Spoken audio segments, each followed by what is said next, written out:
city has its fair share of abandoned buildings to squat in, but usually you've got to deal with either cops or shitty neighbours. The Andale high-rise has neither. Police stay away, so do the locals. As a stranger from out of town, I stumbled across the place on my first night in the city and thought it a little strange that a 28-storey tower block had been left to rot. Every window black, every light in the courtyard smashed. No cars in the lot, no booth for a guard, not even barbed wire on the fence. Barely half a mile from a playground filled with shouting drunken teenagers, but none of them straight in the direction of Andale. No fires or music or bottles hurtling through the air. It was silent. Inside I found that the lobby had been torn to shit, double doors ripped open, and left that way for what looked like years. Easy access for the curious, but I was the only one there. Most of the first story had collapsed. Waterlogged ceiling tiles turned to mulch by shitty British weather. I know water is invasive, but it had practically fucking colonised the place. So bad, algae was growing up the walls. Even the elevator shaft was flooded. My own reflection, looking back at me as I peered through brackish water and caught a glimpse of the old rusted carriage just a few feet below. I couldn't help but think about standing on top of it, waist high, and reaching down to pull open the emergency hatch. Only natural to wonder what was down there. Little metal box soaking in pitch black water for years and years. I thought about pressing the button, calling it up, and seeing the elevator rise in spite of all logic, an image I still think of from time to time. Meanwhile, the empty shaft loomed above, cables whistling in the wind. I've learned not to linger by it. If you look up, you'll sometimes see something ducking out of the way, pulling its head through the doors before you get a good look. It finds it awfully funny, even tries to make a game out of it, like peekaboo. Play too much though, and it starts to pop up elsewhere. Any open door becomes an invitation, sent more than a few people running for their lives in the middle of the night. But bad news for them. That thing is more than free to leave this place if it's part of a game. If you ask about Andale, most people just shrug or laugh. Kids will talk about it same way they talk about any haunted house. Difference is, no one dares anyone to go up there. No one uses it to get pissed or high. No one sneaks into the basement to have a risky little fuck. No one hides their stashes there. It has all the hallmarks of your classic urban legend. Only people actually stay away. They'll laugh and joke and tell scary stories, but they treat the soil it's on like it houses a radioactive leak. And the council, I'm surprised they haven't knocked it down, but they, out of everyone in the city, have the most to lose by talking about it. They built it in the mid-50s as government housing. Only a lot of the young mothers who moved in there found their children's health taking a turn for the worse. Started with newborns. Babies that wouldn't wake after a peaceful night's sleep. The kind of deaths that got written off as either negligence or abuse. Screaming teenage girls hauled off to prison on the words of doctors who didn't give a shit. It's always the mother's fault in some people's eyes, and these girls had no one to stand up for them. 2 in the first year, 4 in the next, and they kept on coming for every year until it closed. Wasn't until 1982 that someone traced the source of deaths to tainted water storage on the roof. Toxic metals leaching into the supply. Not enough to kill an adult, but bad news for anyone with weak immune systems. 38 women had been imprisoned by then. Another 23 had killed themselves before they could be sentenced. And those are just the ones accounted for. Not all the deaths were from the water. Andale has a way of being bad for any child's health, no matter the circumstance. More than a few toddlers starved to death as their parents rotted in the tub from an overdose. Even more were lost when they found their parents' stash, little bodies racked with agonizing fits as their panicked mothers screamed for help. One tripped down the elevator shaft because the doors opened as if the carriage was right there. And those are the ones who were found. Plenty more went missing, written off as runaways.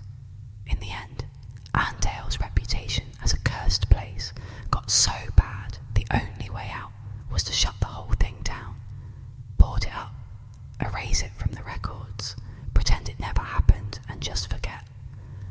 But Andale kept on killing even after the doors were officially shut. If anything, it only got nastier.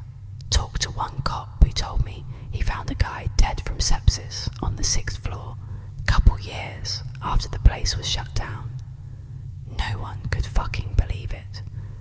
They reckon this guy scratched himself on a nail and caught gangrene like it was the 1800s. Never went to the hospital. Just laid there and died slowly and painfully as the infection spread. But not before he took every last bit of furniture in the room and shoved it against the door. Strange enough on its own, but it was the flag he'd made out of his own clothes that freaked everyone out. He'd scrawled help on it, like he wanted to get someone's attention down below, even though the lock was on his side. He could have left any time he wanted. Cop I spoke to said he was there when they kicked the door down. Still remembers the look in Dead Man's eyes. He was glaring at the door 2 days after he passed, white-knuckled fists gripping a blanket that smelled sickly sweet from all that infection. There were others too, lots of people falling, many of them without a good reason. Got so bad they bricked the roof door, but by the time I arrived someone had cleared it all away with a sledgehammer. I still don't hang out up there. Not after I first went up and saw pale fingers gripping the ledge, like someone was hanging off it and holding on for dear life. I reckon a lot of people see something like that and think a person needs their help. They go rushing over to offer a hand. But when I saw it, something about those grimy nails set alarm bells off in my head. Fingers looked all wrong, so I took my coat off and used a broom handle to move it closer to the ledge. Sure enough, those ugly hands snatched the coat and ripped it out to my hands, sending it hurtling to the parking lot below. I've thought about taking a closer look from time to time, but I got a thing about heights and could never bring myself to investigate it much further. You'd think I'd leave, but it's my home. I own it as much as it owns me. People even refer to me as the caretaker now, like they forgot I wasn't always here. Police treat me the same, can you believe that? Any reports of a break-in, and they call me on my number to go take a look, like I'm some sort of official. Only other guy who was here as long as me was the philosopher. I don't know his name, just call him that because of the books he left behind. He came here back when the block was still just a place to live, and he stuck around for a few years after its closure. Lots of notebooks in his flat. Thousands of pages talking about child sacrifice made to gods who don't like being named, along with pictures of strange things frozen in ice and medical photos that look fake. At first I thought he came to document the curse. He has dozens of books just recording all of the strange things he saw, like birds with too many wings or milk that turned to clotted blood in the bottle. But after going through everything he owned, I found letters to a wife who died in childbirth. He kept her death certificate way at the back of an old-looking box, filled with the letters he'd kept writing her long after the date. Another box, just a row over, had the letters she'd written back. Awful things scrawled on random scraps, shit and blood for ink.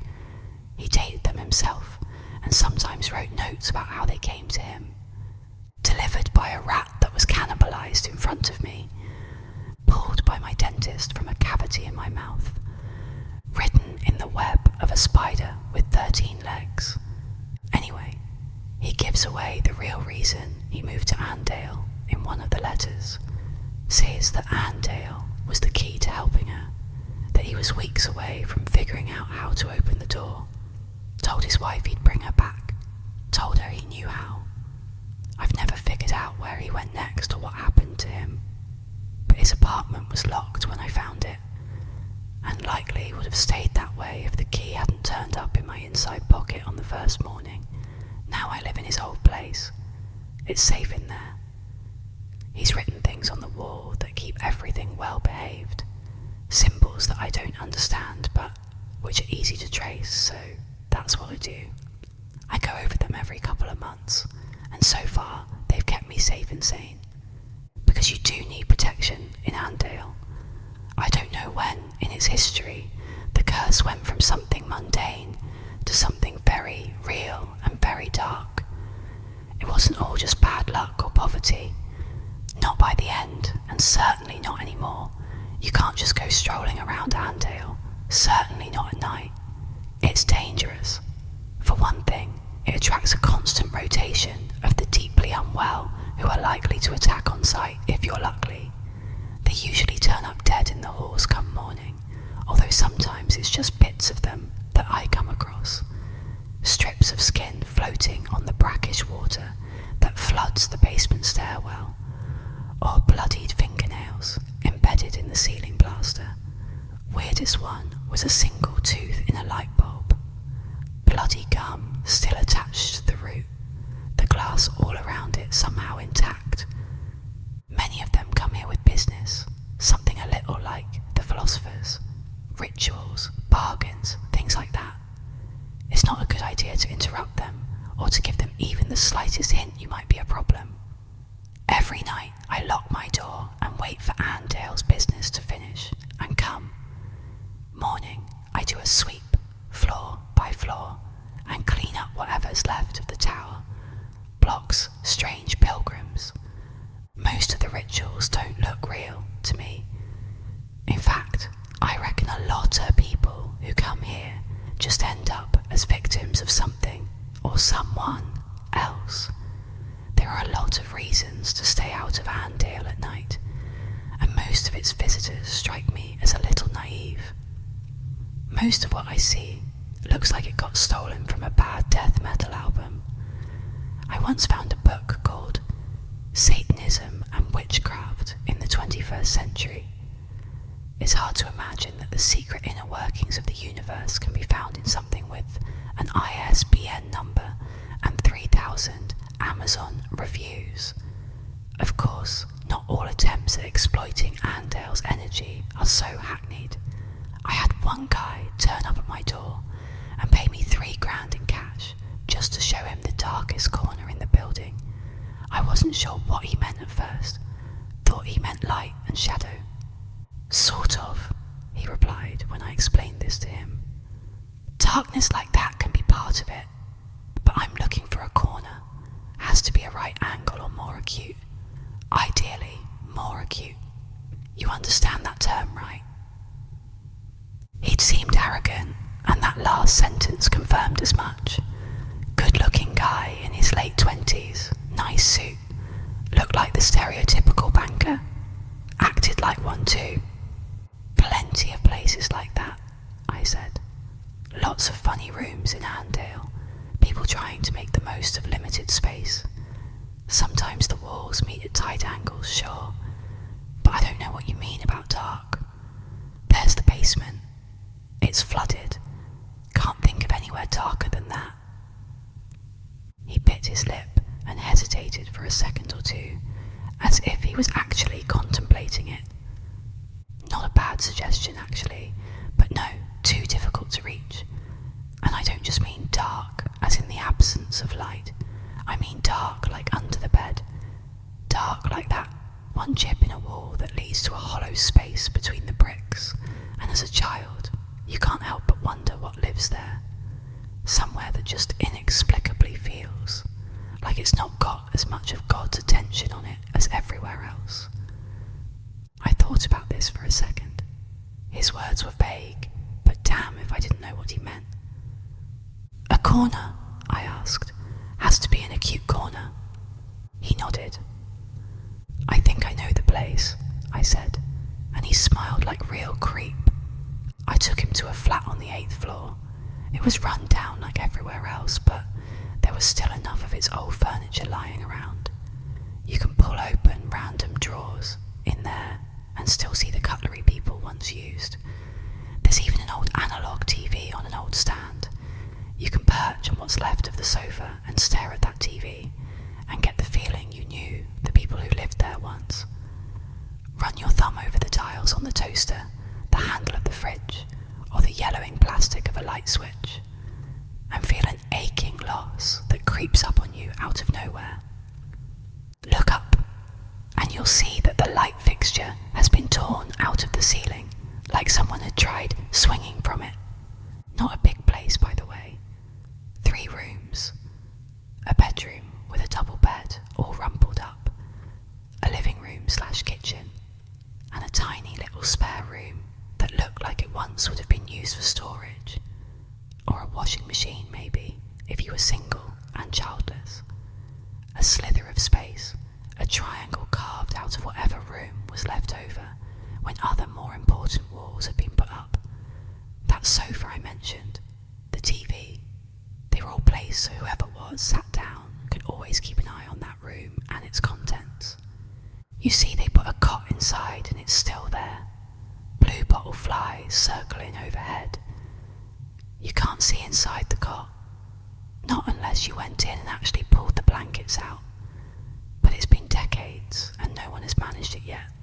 It's dark behind those old blankets, a heavy shadow that dissuades a closer look, like there's something in there no one needs to see, and it's spent a long time sat there eating what little light there was. Even with a window in that room, daylight doesn't really filter down. Perfect, the businessman said when he saw it. He gazed around the flat one detail at a time, his head pausing for a moment and a smile creeping across his face as he laid his eyes on the broken light fixture. And the cot, the sight of it, the flies that still circled above faded Winnie the Pooh blankets. It made the breath catch in his throat. "Oh, this is good," he told me. "Dark, like under the bed. You've earned that money. I could have had a dozen men sweep this place, and they wouldn't have understood the brief as well as you have." "Thank you," I replied, even if that wasn't really how I felt. Quietly the man sat down and began to unpack his leather satchel. No pentagrams to be found, although he did unpack 7 strange-looking candles. He caught me looking at them and smiled. "Homemade," he said, "each one shaped by my hands. I'm not a good artist, but it's the effort that counts. Took forever to rend the wax. Of course, that was the easy part. The hard part was getting the fat to make it. Did you know there can be a surprisingly high level of security around a hospital's medical waste department?" "I didn't," I replied, as he took out some flimsy bits of wood and a few small nails. He oh so carefully began to nail the splinters of wood together into what looked like random shapes. "Oh well," he sighed after a few quiet moments, his fingers nimbly gripping the tiny hammer as he tapped away. Already he'd put together at least 6 of the strange little wooden polygons, and with each new one I felt a strange sensation. "Would you like to stay and watch?" he asked. "Absolutely not," I answered. He stopped tapping and smiled once more. "Oh, you're clever," he said. "That's the correct answer, by the way, and if I'm to respect it, I should inform you that now is the safest time to leave." I made my way to the exit, just as he lit the first candles, but not before I looked towards the cot one last time. I was surprised to see a hollow blackness that extended beyond the doorway, like a curtain had been draped across it, only there was depth to it that drew the eye. The businessman paid it no attention, but after a few more seconds, he eventually looked up at me, expectantly. "Can I ask what is it you want?" I said. "Everyone who comes here, I don't get the sense it ever works out for them."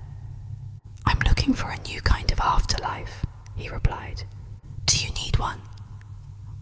"We all need one," he he said with a wry chuckle. But only those of us willing to take a few risks will get a better deal.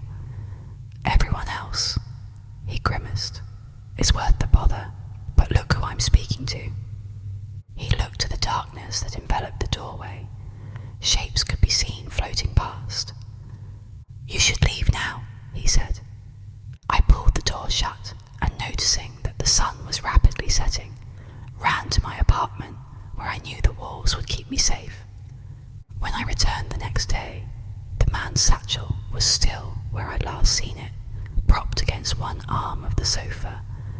The candles had burned down to the very end of the wicks and left a lingering smell that's still there all these years later, and of the man himself, well in the room with the cot, which still has bluebottle flies orbiting overhead. There is now a shadow burned into the wall.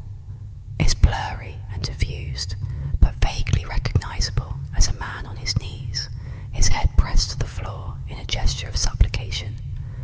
I've known it to occasionally move, to turn its head and look towards me, at which point my temples throb, my ears pop, and a darkness begins to encroach upon the edges of my vision. I never exactly considered that flat to be Disneyland before, but now I avoid it like the plague. Still, it could be worse. Not every ritual ends so cleanly, and at times I've had to personally intervene, something I hate bitterly. If people want to go poking around in the universe's undercarriage, that's their business. It's one thing if I've got to sweep what's left of them up afterwards, but at least that's a one and done job. Sometimes it isn't so clean.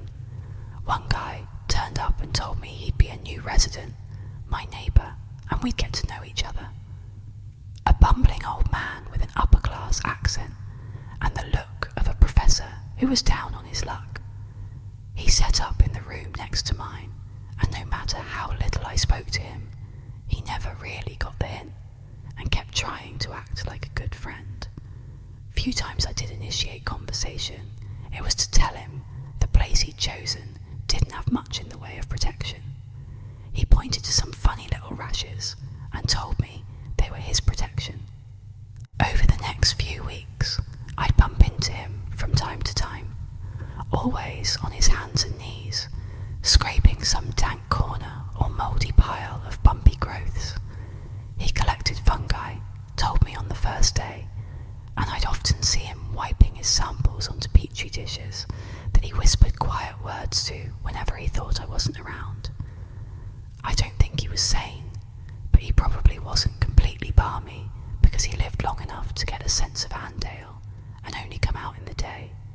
Meanwhile, his apartment filled up with a growing collection of chittering terrariums and pickle jars, their specimens hidden by murky fluids.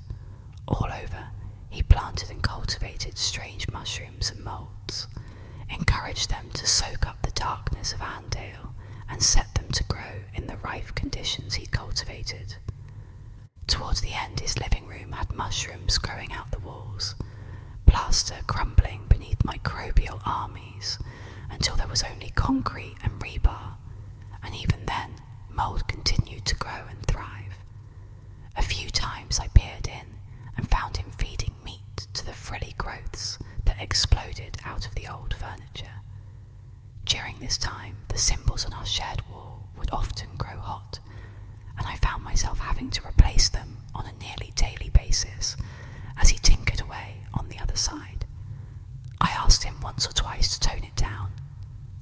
"This is important work," he growled, an unseen darkness creeping into his voice.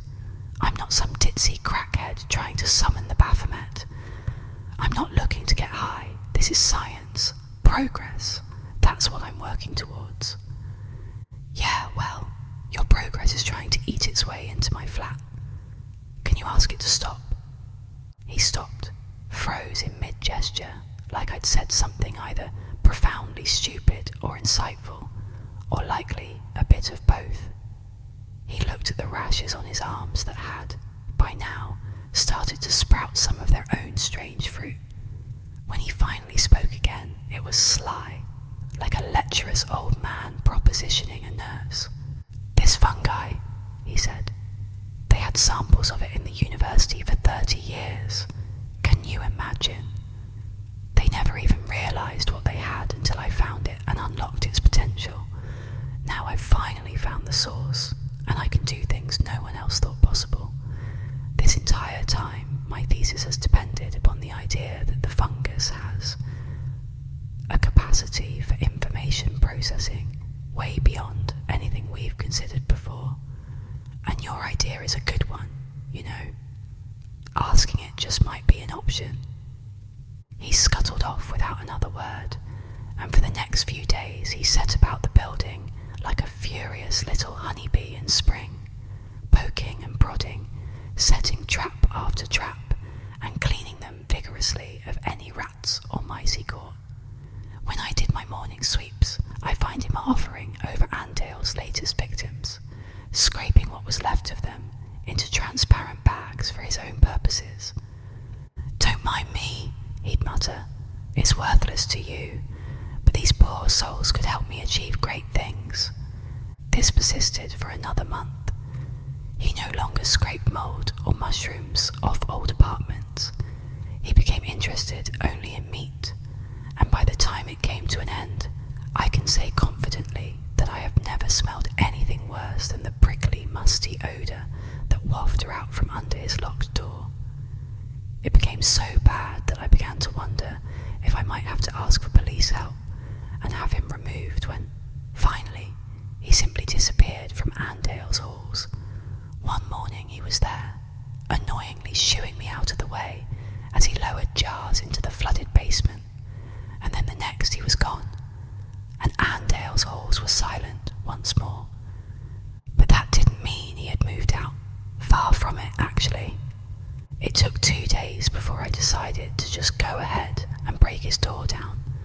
I kicked at it with a short, sharp blow, only to find my leg immediately disappeared through wood that had the texture of sodden cardboard. I freed my foot and tried a different tactic, grabbing the handle and pulling so hard that it simply popped right out of the rancid wooden frame. Free to move, the door swung open with an eerie creak, and fetid air, hot and damp, blew out of the room. Inside I found that the man's specimens had gone wild. Terrariums had shattered, their contents spilling outwards. Frogs as large as footballs glared at me from behind furry fronds, and insects with human eyes scuttled away before the amphibians could snatch them up. In one corner, rats had built a hive out of old cardboard, their backs covered with fungal growths that resembled human fingers and other appendages. In another corner, something that looked a little like a black rubber sheet slapped furiously at passing vermin, and it took me a few seconds to realise it was a slime mould. When it finally caught something, it dragged the strange creature squealing into the dark corner, where it grew and constricted around its meal like a fist. I stared at it horrified until one by one black orbs unveiled itself from within the strange mass, and I realised it had eyes to stare right back at me. It was a cacophony of god-awful terror, so gripping that it kept me from hearing the muffled noise of a human struggling to speak. Eventually, it did reach my ears, and I used my torch to light up the far wall without having to actually step inside. I found the scientist half grown into the wall. Algae and moss coated him head to toe so that he was no longer recognisable, but I had to assume it could be no one else. Wide eyes glared at me with terror and pain as nasty little critters nibbled away at what was left of his shins. Meanwhile, strange tendrils probed at his ears and head, never resting for a moment. He kept trying to speak, but the algal growths kept driving their way into his mouth until, one by one, they pushed too far and something snapped. His eyes went wider still. His squeals became hysterical, and his jaws slowly slid further down his chest until it hit the floor with a sodden thump. "Finally made contact?" I asked. An awful idea if I've heard one. What would a mushroom have to say even in the best of circumstances, let alone one that was grown in the ruins of Andale? I can only assume you never got around to telling it to stay off my wall, did you? No, you probably had your own reason, or doing all of this, and that's what took priority. That made me wonder what it was he'd asked for. As the thought entered my head, I took a quick look around and tried to see if anything particular stood out to me. Something was growing on the sofa that looked strangely human-shaped. It might have been just my imagination, but in the dark it seemed to turn towards me. Meanwhile, the scientist continued to shiver in agony, his eyes focused on me and begging for help. "I'll see what I can do," I said before slamming the door. Something about that strange pile on the sofa had deeply unsettled me. I put the word out, asked for a gun, but got a crossbow instead a few days later. A nervous-looking 16-year-old boy ferried it to my door. I was surprised he'd entered the building, but who knows who'd ordered him to do so. I've acquired a strange sort of respect amongst the locals, and it comes in handy. This boy looked like he would have stamped on my head and robbed me blind any other day, but when he spoke to me, he did so with more respect than I ever imagined I deserved. I thanked him, took the crossbow, spent an afternoon practicing with it, and then used it to kill the scientist the next morning. Took a few hits, but in the end, one thumped into his forehead and shut down his whimpered moans. I didn't see anything on the sofa this time, at least not anything human-shaped, which I was thankful for. After that, it was a simple case of calling the police and beginning a long chain of events that ended with half a dozen men in hazmat suits spraying the room with noxious chemicals. For a while there, I'd been worried that they'd find a corpse and ask questions, but by the time anyone actually entered the room, there was nothing left of the scientist save a splotch on the floor.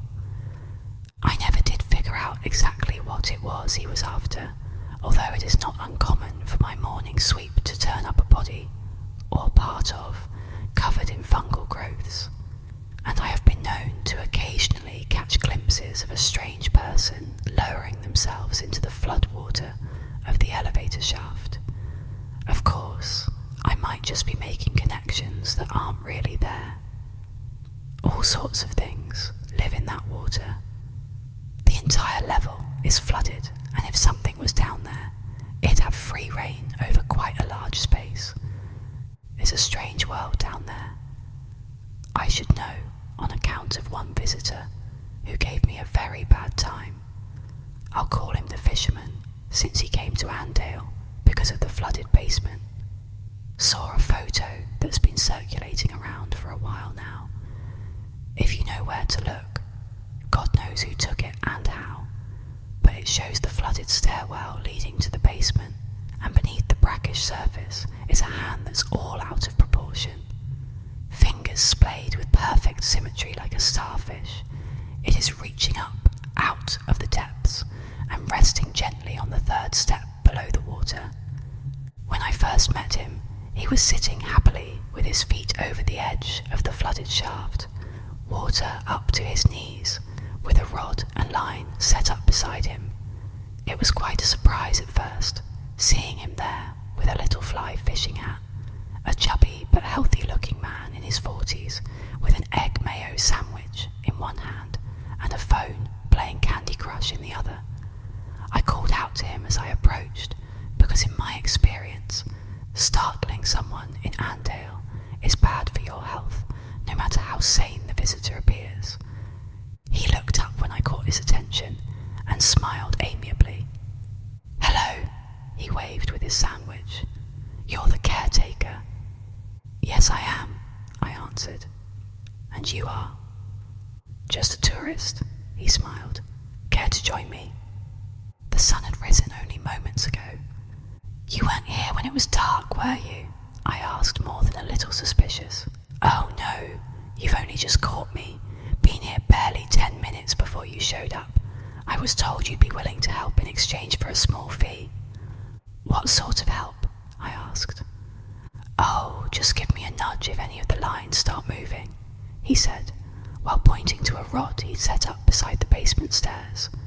The door was propped open, and the line led down into the darkness below, water gently lapping just out of sight. Another line had been set up in a corner of the lobby where the floor had been torn away, revealing a hole straight down into the basement. I can't keep an eye on them all at once, you see. I have bells ready, but, well, 2 heads are better than 1. "What is it exactly you're hoping to catch down there?" I asked. "Are you familiar with the primordial ocean?" he said. "The abyssal waters that God split into light and dark, all that. It's not a physical location per se, but it does connect to certain bodies of water depending on the time and place. Last recorded manifestation was in a glass of old whiskey underneath a forgotten bar in Mexico City. Some poor fellow knocked it over and didn't notice until the following day, when half the bar was suddenly underwater. Quickly rectified, but some of the things swimming in that water were something else, and all from at the bottom of a glass no wider than my wrist. Imagine what we can do with this," he said while gesturing at water by his feet. "You think there could be fish alive down there?" I asked. "At least," he replied. "I'd be willing to pay for any reliable information, of course. Do you have any idea what might be down there?" "Not really," I shrugged, "but I guess it wants to be left alone." You might be right there," he said while looking at his other rods. "I didn't exactly put down any old lure, you know." He reached into his pocket and took out a strange tuft of fur and ivory, holding it up for me to squint at. A tooth from a man who drowned in the sea. A drone collected it off a shipwreck near the Norwegian coast. The fur is actually red algae that was found growing on his bones. I have plenty of these and, well, other things that might appeal to what's on the other side. My research was thorough and expensive. Come on, take a seat. Flat fee, 1,000. Just sit here until the sun starts to set. "I just have to sit?" I asked, "and let me know if you hear or see anything." I groaned and sat beside him, folding my legs instead of letting them dangle in the water below. Despite my reticence, we stayed like that for several hours. He'd brought lots of food, good homemade stuff, along with plenty of cold beer. We sat there and spoke very little, but we did eat and drink a tremendous amount. Not the kind of thing I do normally, but I was being paid to be there, and I didn't really have anywhere else to be. It was, all in told, a very pleasant afternoon, until I fell asleep. When I awoke, it was with a terrible gasp. My chest was tight like something had been sitting on it, and judging from the terrible giggling and scampering feet I heard running off into the darkness, it might not have been just a feeling. Already, panic was setting in as my eyes darted to the open doors and saw that the moon was out and had been for hours. I fumbled for my torch and, turning it on, saw that there was no sign of the fisherman. All his stuff had been left behind, yet all that remained of him was his hat that still floated on the water. Even as I watched, a smooth, glistening shape curled beneath the water and plucked it off the surface. I recoiled and crawled away from it as fast as I could. This was bad. I knew deep in my heart I'd never been as at risk I was in that moment. The open doors that led outside were tempting, but just beside them were the stairs that led downwards, and I swore I could hear something approaching. I couldn't help but picture the fungal man I'd seen in the scientist's flat. Then again, that basement was huge, and who knows what lay down there. I decided to go for the stairs. The entire time, my heart was in my chest. I had never been caught outside my room at night, not since my first night when I'd slept in the lobby with my coat pulled over me. You don't get lucky twice, not with Andale, so I knew I had to be careful, to be quiet. My only hope was to go unnoticed. I took to stealth, climbing each floor in perfect silence, hiding in well-known spots at the slightest hint of footsteps, human or otherwise. Andale comes alive at night. Whispered mutterings from strange children who descend from air vents, living there for God knows how long. Other times, I saw apparitions, including one, a toddler, the sight of whom made my stomach growl with an insatiable hunger that hurt just to contemplate. She stared at me with pleading eyes as I slunk away from her open door. I might have been tempted to help her, were it not for the sight of the moon peering through her translucent image. And yet, despite all this, I somehow made it to the 14th floor alive. Only it was there right at the final hurdle, so close to safety, that I came across something out of my worst nightmare. A woman stood outside my apartment door, silent, pale, dirt-covered fingernails. It was all too often I'd open my door and find muddy impressions on the floor made by a woman's bare feet. Now I knew who left them every night. I couldn't see her face from where I hid, but something about her seemed profoundly familiar. When she finally turned towards me, I remembered. I recognized her, even though most of her face was missing. It was the philosopher's wife. He had succeeded, it seemed, but I couldn't imagine at what god-awful price, because the woman who stared at me had clearly weathered some years in the grave. It was only the poor lighting and her long hair that had covered up just how bad a state she was in. A lipless grin stared back at me below sunken cheekbones and hollow eye sockets, and yet I could tell that in another life she had been beautiful, which only made the sight all the more gut-wrenching. "My darling," she whispered, and there was something about her voice that I found hard to stay sane in the face of. I don't know why. Over a decade in that place, and I'd borne witness to living nightmares, but it was this walking corpse that pushed me to my limits. The inescapable feeling of loss weighed me down, and without realizing it, I found myself taking steps towards her, even as my knees buckled. By the time I reached her, I was crawling until I could clutch her grimy, icy leg, and that was the last thing I remember before I woke up in my bed the following morning.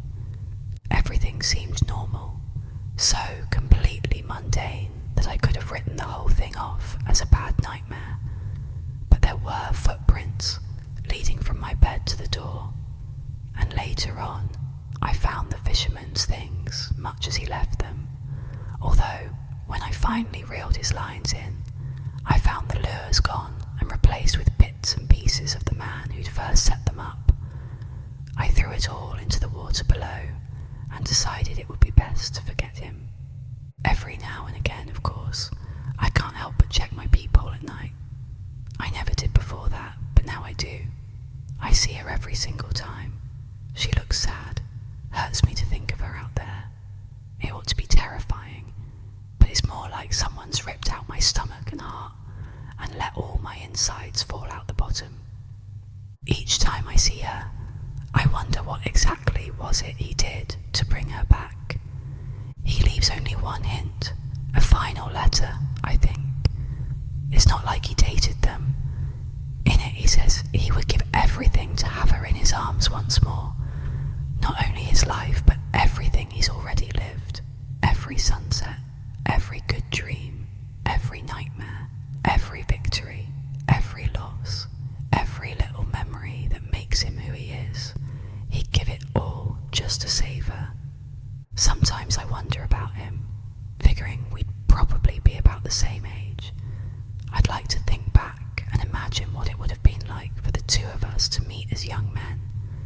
But for some reason, whenever I try to remember what my life was like before I came to this city, before I woke up with that coat pulled over me, well, I don't know. It's just hard, that's all. It's almost like there's nothing there, like something reached in and took all the years away. I guess it's just one of those things. I'm better off not dwelling on. Welcome to Wet ASMR.